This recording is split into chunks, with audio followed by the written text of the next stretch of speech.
Good evening. My name is Stefanie Beginis. I was awarded my postgraduate degree at the University of Cambridge in gender studies. So when I encountered this challenge, it struck particularly close to my heart and to my interests. So I thought, okay, I need to sit down, I need to rack my brains to come up with something powerful to respond to this challenge. And it was during my time in Cambridge that I encountered a lot of the literature regarding the myriad disparities that exist worldwide regarding the poor health and educational outcomes for women and girls in developing countries. So this is why I proposed Women's Voice Radio.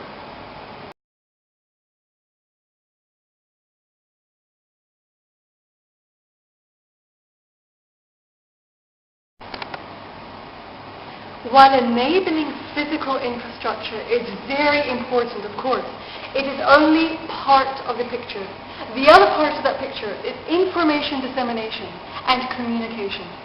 Women's Voice Radio will reduce the substantial information poverty that women and girls in rural areas are subjected to, and hence enhance their overall health and educational prospects.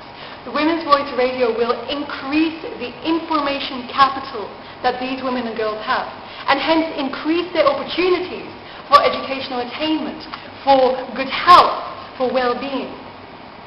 Crucially, Women's Voice Radio, because of its interactive nature, which I will discuss shortly, will allow women and girls to take the reduction of their information poverty into their own hands, which is crucial to any notion of sustainable and community-led development, and hence give them the capability to thrive.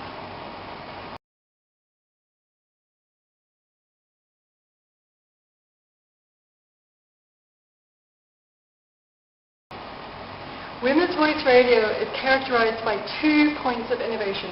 First of all, its rural focus. Women's Voice Radio will reach out to the isolated and underrepresented rural populations that are subject to the greatest information and stimulation poverty. Time and time again, rural women's and girls' voices are missing from the national conversation and from national and even communal decision-making. So Women's Voice Radio aims to remedy the absence of rural women's and girls' voices from that conversation. The second point of innovation is its interactive and mobile nature.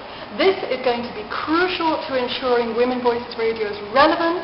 It will ensure maximum impact at the community level, and it will ensure that Women's Voice Radio is always attuned to the interests and the needs of rural women and girls, to serve, validate, and promote their interests. This will be a fully practicable and implementable component as discussed in detail in the proposal. Both of these points of innovation remedy the absence of voice, and that is crucial to any notion of sustainable development. Above and beyond these 2 major points of innovation, Women's Voice Radio can be expected to generate a raft of additional benefits as well. So first of all, it will create a hub of female journalistic talent in these developing countries. And not only journalistic talent, but cross-sector as well. Healthcare, business, and many more sectors as well. Women's Voice Radio will foster partnerships between local rural communities and Women's Voice Radio, the professionals working there. It will be a collaborative venture for the women and girls in these communities. There will also be a very strong NGO connection because Women's Voice Radio can work as a mouthpiece for NGOs, publicizing their activities. This will be a crucial component of its operations. Women's Voice Radio will make a strong contribution to strengthening female leadership and discourse-making capacity in developing nations. It will also provide that crucial platform that validates and promotes the needs and the interests of rural women and girls. And last but not least, a very pertinent one in these days, it will help to vocalize and to raise awareness about taboo or potentially controversial topics such as FGM. So it can be expected to provide all these additional benefits as well. So thank you once again for giving me this opportunity to talk about Women's Voice Radio in some more detail. I will be delighted to see it implemented, as I believe it is fully implementable and that it can make a real contribution towards working towards the Sustainable Development Goals. So thank you once again, and I hope you have a good evening.